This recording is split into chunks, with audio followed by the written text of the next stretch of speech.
Good evening. Welcome in again to So Into Bourbon.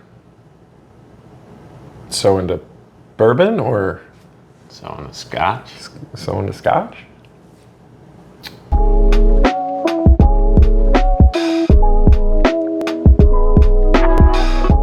All right, Charlie. So I'm a little bit worried that this might be the end of our channel. Glenn, you ignorant slut.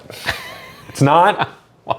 And the reason we're doing this is we just completed our previous episode was the American Single Malt. Single malt. Yeah, which we loved. It was a great episode. It's very unique. You should go back and watch that episode, the American Single Malts. And when people think single malt, they think Scotch. Scotch. And single malt means it's literally one ingredient, which is malted barley. Malted barley. Good old malted barley. I like malted barley. And I think malted barley, yeah, I mean, it's becoming more popular and prevalent in mash bills. It is. People are experimenting with it more, and now everyone is doing a single malt. So that raised the question, can a bourbon drinker like Scotch? Like Scotch? Love Scotch? Drink Scotch? Yeah, you hear a lot of people, you know, some people are just Scotch drinkers. Some people are just bourbon drinkers. It seems to be very few people that I talk to, you know, love both equally. Yep, 100%. And I've always heard it's easier for a Scotch drinker to become a bourbon drinker than it is for a bourbon drinker to become a Scotch drinker. And do you know why that is? No. It's because bourbon's so much better than Scotch. Obviously, if you're used to drinking Scotch, once you drink bourbon, you're going to be like, holy crap. But this is the question. What is your experience with Scotch? I will be honest, Charlie. The extent of my experience with Scotch is A, when you go on vacation in the Caribbean at an all-inclusive resort and the bourbon selection is slim to none, you learn to like Johnny Walker Black, which, it's okay. And I've had some different Scotches here and there. Could I name them for you or tell you much about them? No. But I don't hate it in my experience. I think when people think Scotch, they think the word peaty. Peaty. Musty, moldy, pond water. Like those are the things that when especially bourbon drinkers think of, that kind of nasty kind of funk. But there are different regions of Scotch, and we are not going to do a Scotch education episode. All the information you want is on the internet. What we are doing tonight is a little experiment in the world of Glenfiddich. So Glefiddich is a great name, by the way. It's a great name. The name means Valley of the Deer in Gaelic. That's why there is a beautiful deer on the label. And the bottles we're going to be sampling tonight are the Glenfiddich 12-year, which is readily available. It is one of the most popular Scotches in the world. It's about a $50 bottle, 40 something at your local Sam's Club, and it's 12-year age stated. And that's the first one we're going to drink. That is the one thing about Scotch. You know, you get into some super aged stuff, and it's not quite as expensive as what you're going to pay for a 12-year bourbon. 100%. And it's interesting to me of that. The interesting thing and why I liked our episode on American Single Malt, which you should go back and watch because it's interesting, is it kind of levels the playing field. Because now everybody's operating on the same mash bill. Now you may do a different malted barley and a different type of barley, but for all intents and purposes, it's the same.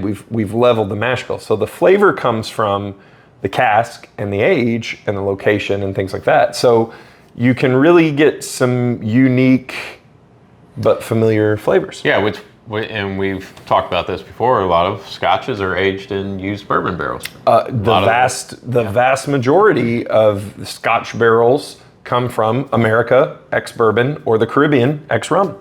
Absolutely. So should we nose? Let's nose. A little Glenfiddich 12-year? I feel like I should have a pipe and a smoking jacket. Yes. That's actually a little surprising. Not what I expected. Sweet, floral. fruity. Yeah. Crazy nose. And one of the digs on Scotch is it's typically a lower proof. This is no exception. This is, if I can find it, 80 proof. What? It's almost like a candy. It's insane. Note that I'm picking up on that. It is really good. You almost have to find the malt in the nose. Like where the American single malts that we did, specifically, I remember the Starlight single malt smelled like, and I think I made this kind of parallel. Feed. Yeah, the feed bucket, like when you were feeding, which is a great flavor to me. But this is very fruity. And floral. I can't put mine in, like a really sugary candy, almost like a, I don't know. Well, I'm not going to try to get too deep into Scotch.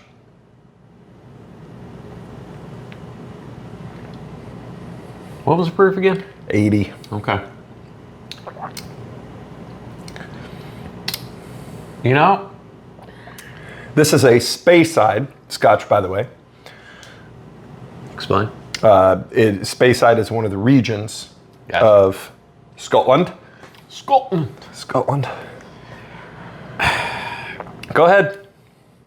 So, first impression. I'm surprised it's 80 proof.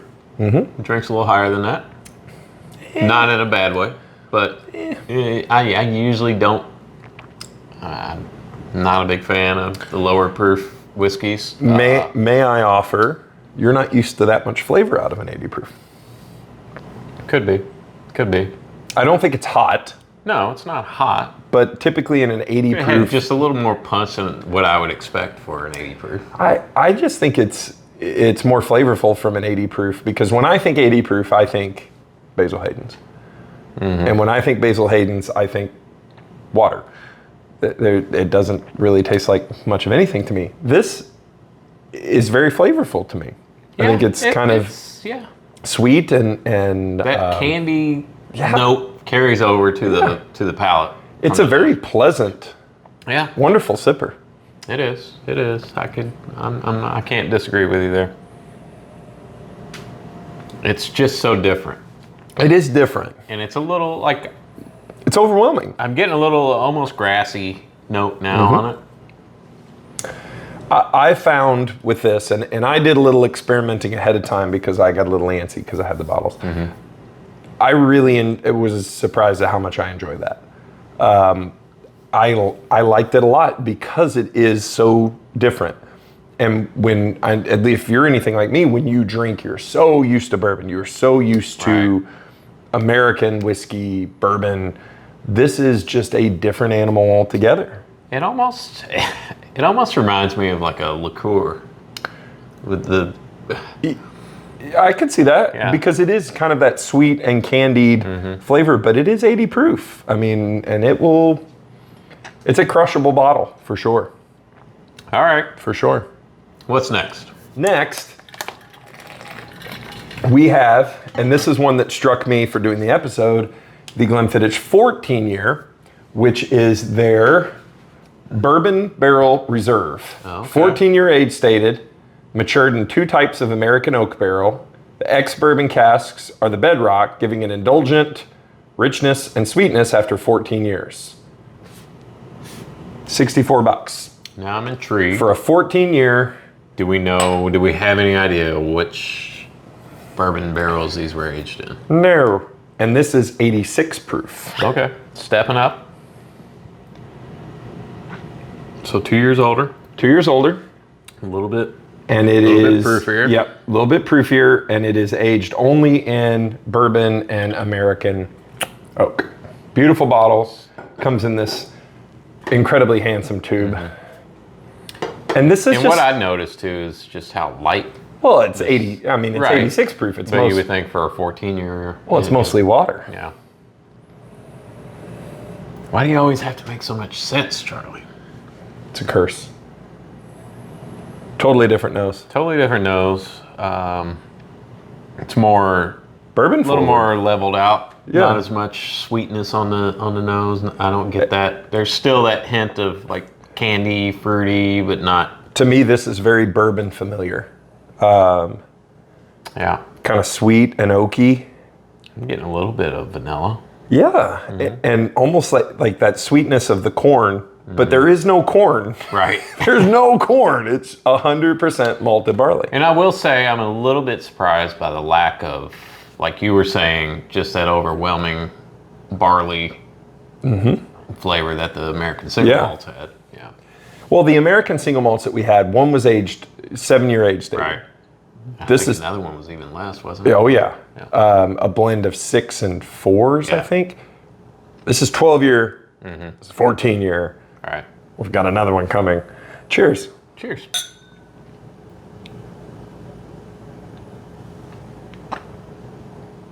I get that vanilla note. Yeah. That is more in line with the bourbon, Yep. which makes sense. I think a little more balanced than the first one. I get a lot more oak in this one than the other, but that kind of, I also get a little bit more of the maltiness on this one than the other.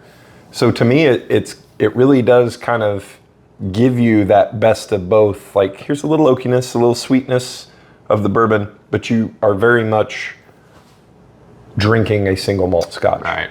It's very nice. And once again, very drinkable, very sippable. Yeah, and it's different. It's just a different flavor than you're used to. It's not peaty. It's, it's very crisp. Like, kind of a crisp flavor. I'm also really surprised. 86 proof finish hangs around for a while. It does, and I was just noticing on the nose, it's almost like I'm getting more of a cola note. Like, Yeah. you remember almost like a Dr. Pepper or an RC cola. That kind of fizzle. Yeah. I'm still amazed at the flavor that you get from an 86 proof and how refined it is and how just good and drinkable and unique it is. Yeah, and I'm not a Scotch drinker, so I don't feel very qualified to really talk too much on this, but I feel like this one's more well-rounded than the first one. Both very drinkable. Yeah, and this is why we're doing the episode, is there is a lot of frustration in bourbon, and if there is anything that is going to hinder the bourbon industry in the future, it's the diehards, the older generations, the guys that have been drinking for years, just saying, I'm done with it. Yeah. I'm done with my favorite. I can't find my favorites. The stuff I can find's gone up 300%. I'm not participating in secondary market. I'm done. I'm switching to rum or Scotch or vodka or what. I'm just not playing anymore. And half the appeal and half the fun of being into bourbon and whiskey or whatever else it may be is the adventure of it. It's trying new things and challenging your palate. So yeah, I can see where even if you may not love Scotch as much as bourbon, just the adventure of trying new things. And these are readily available bottles. You can go into any liquor store. I got all of these at Total Wine. Walked right in, there they were. And if this was a bourbon, if I walked into a Total Wine and they had, we've got this 14-year-old bourbon from a super well-known distillery.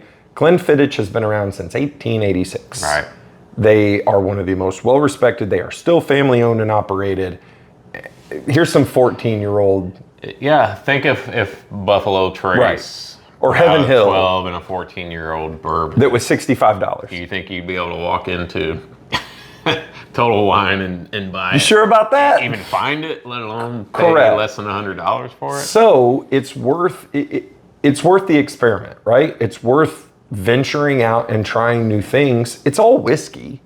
And the worst that you could do is be like, I don't like that. You'll notice that the little 12-year bottle, I was like, they offered it in a smaller format bottle. I love smaller format bottles because A, it's cheaper, and B, it'll get drunk quicker and it'll be off my bar.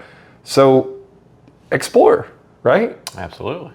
So Absolutely. There we go again. So as a bourbon drinker, which we are, what are your thoughts on those two offerings? They're fine. They're fine. There you what I go, have to say. Glenfiddich. They're fine. Add that into your list of acclaims and awards. Glenn Hockersmith says they're fine. Yeah. Would I seek them out? No, I wouldn't seek them out. But if you had them on your bar, would you be like, I'll have a little pour of that? Absolutely. Yeah. I would every now and then because. Or would you want to share it with another bourbon drinker for an experience? Sure. Every now and then, even if you have great bottles in your collection, you get kind of bored with the same old stuff every now and then. And if I had these bottles in my collection, then yeah, every now and then, if I wanted something a little bit different, something to change things up, yeah, absolutely. So, speaking of something different, recently, I came across the bottle. This bottle. This is Glenfiddich Grand Cru. There's a story behind this bottle. Tell us a story, Charlie. I was at a Derby Gala, and this was part of the auction. And it was one of those auctions you bid on your phone and all that stuff. And the current bid was, my bid was $300. And I did a quick Google search, as people do, and I said, well, it's a $400 bottle. There's no chance I'll get it for $300, so I threw in a $300 bid. As you can see, the bottle is here in my possession. So I won it. Wasn't intending on getting it, but I thought, what a great episode it would be. So this is Glenfiddich Grand Cru. It is a 23-year-old aged and then finished in a Grand Cru, which is essentially a champagne barrel. This is a special release from Glenfiddich, obviously. And you know what we're gonna do? We're gonna drink it. We're gonna drink it. So let me think here. How much would you have to pay for a 23-year-old bourbon? Well, let's think. The only one the first one that pops into my mind is Pappy Van Winkle 23-year. Retail on that bottle is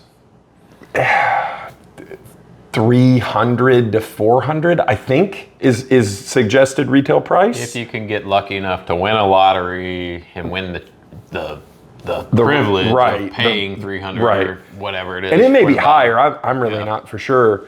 The secondary value of a Pappy Van Winkle 23-year is in the thousands. Around four grand.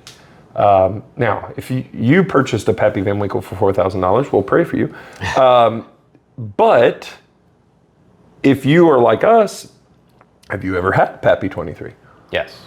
I have also had Pappy 23. Is it a bottle that you would seek out if it was readily available on the shelf? Absolutely not. No, because what do you get from Pappy 23? A lot of barrel. A lot of char, a lot of oak. So much oak. So I'm excited for this one because this is not bourbon. This is Scotch. And it's a finished Scotch, which is interesting. Yeah, I'm excited for this. Again, this is the stuff we do for you people. The really hard-hitting research. We don't want to drink $300 bottles of Scotch. It's such a chore. It really is. But here we are. And what's the proof on this? You know, Glenn, I'm going to tell you. Oh, had a little dribble. This is 80 proof. Okay. So, once again, pretty watered down. Pretty watered down. Let's put this beauty back here. In terms of presentation, which explains it's unbelievable. Why it's so lightly colored for a 23-year-old aged whiskey. Can I tell you what started this whole Scotch journey for me? Yes, tell me. Number one, I bid on the bottle. Didn't expect it to win. Was walking around this gala, and they had plenty of bourbon people there, and there were some different distilleries and startups and things like that. And I just didn't feel like in the mood to participate. Some of it was mystery bourbon. Some of it, I'm not going to name names of who were there, but there was a bar there, and it was all free. And they had Glenfiddich 15-year. I thought, check it out. I was like, the 15-year Glenfiddich, neat, please. And he's like, oh, so you know. I was like, actually, this would be my first time ever having it. And I was blown away at how drinkable it was. And that got me thinking, well, maybe this 23-year-old Scotch is worth it. Maybe it's worth doing an episode. That's my story. We'll find out. And let me just say, I'm not a big fan of champagne. So this finished in champagne cask, you said? Yes, essentially a champagne cask, yes. Totally different nose than the others. I feel like we're going back towards the 12-year on the nose. It is definitely very floral. Mm-hmm. But there's just such a welcoming aroma about it. Is not oaky at all. No oak. No. None. So it's just a 23-year-old. So this was barreled in 2000 or 1999. Here we go. Cheers. Let's party like it's 1999. Stop it.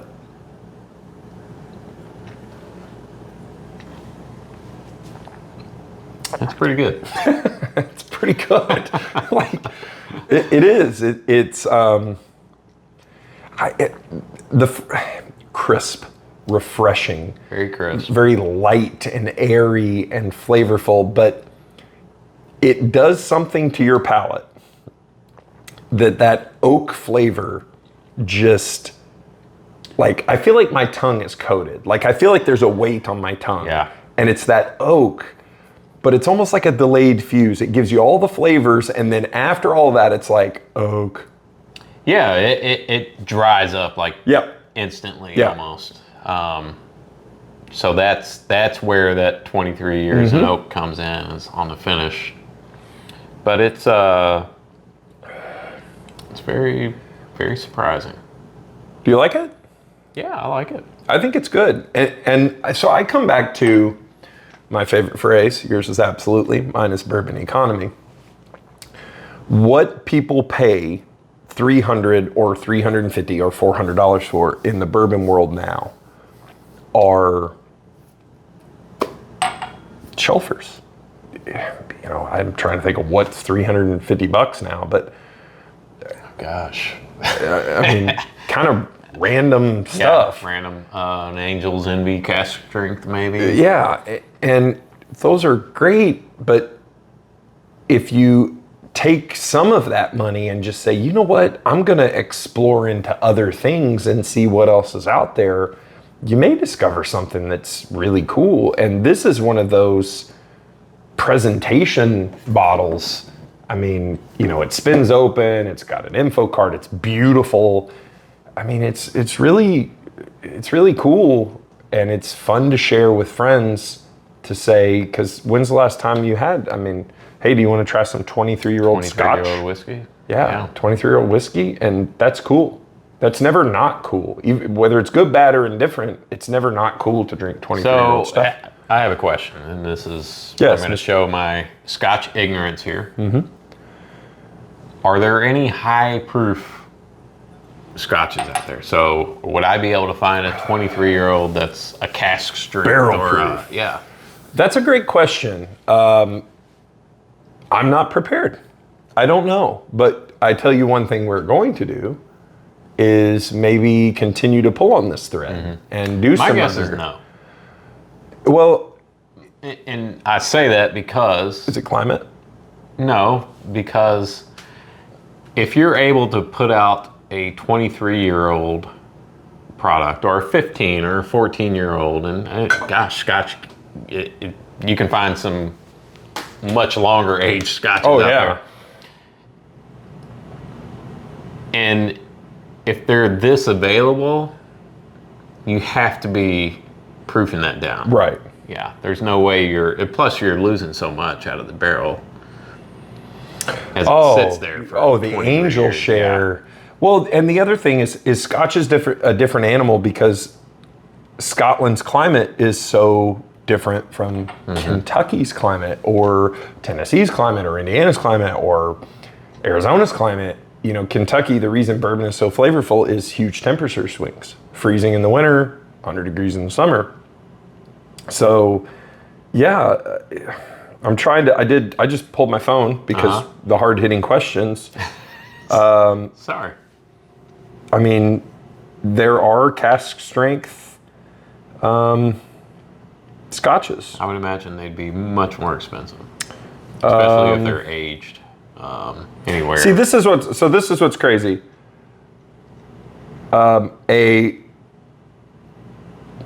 This is riveting.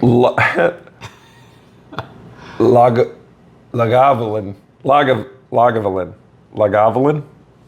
They're going to make fun of us. Yeah. A 16-year Lagavulin, 16-year is $91 at Total Wine at 16 years old. And that's a cask strength? No, it's 80. okay. It's 86 proof. Okay. So maybe not. So I don't know. We'll do some more research and figure out. But yeah, I don't know. I think you're kind of hit the nail on the head. Number one with evaporation, and then number two with just the climate of Scotland. I don't think they're going to get a bunch of higher proof. And that leads into what the entry proof was. Because obviously for bourbon, there are very strict requirements for distilling proof and entry proof. I don't know what those rules are for Scotch. We'll have to, it's another thing to pulling the thread, doing the research, putting in the man hours, drinking the drinks. So, go ahead. I was just going to say, in this video, we'd love to interact with you guys. Comment or email us at sowintobourbon@gmail.com your favorite Scotch or a Scotch you'd like to see us review, or let us know if you never want to see another Scotch episode. Or if you say you guys are dumb, leave Scotch alone, we'll do that too. But we would love your all's feedback, and if there's a Scotch that you've tried that says, oh, this is a bourbon drinker Scotch, we'd love to know about it. Absolutely. There we go again. Drink. Every time I say absolutely. I'd be drunk all the time. Glenn, yes. This was fun. Did we answer our question? Can a bourbon drinker like Scotch? Yeah, I guess. He said, yeah, you guess. Like. I didn't say love. I said like. But when you first started drinking bourbon, you probably didn't love bourbon either. No, I didn't. No, I didn't. But I can see why a Scotch drinker can be more apt to make the transition to bourbon than a bourbon drinker can make the transition to Scotch. 100%. 100%. But why I like this is because it just gives me one more avenue and one more road to go down to start learning about distilled spirits. Absolutely. And more to drink. I mean, that's what we need, right? 100. Yeah. My sponsor said so. But it's a big world out there, and they make all sorts of whiskeys in the world. So it's exciting to learn about them.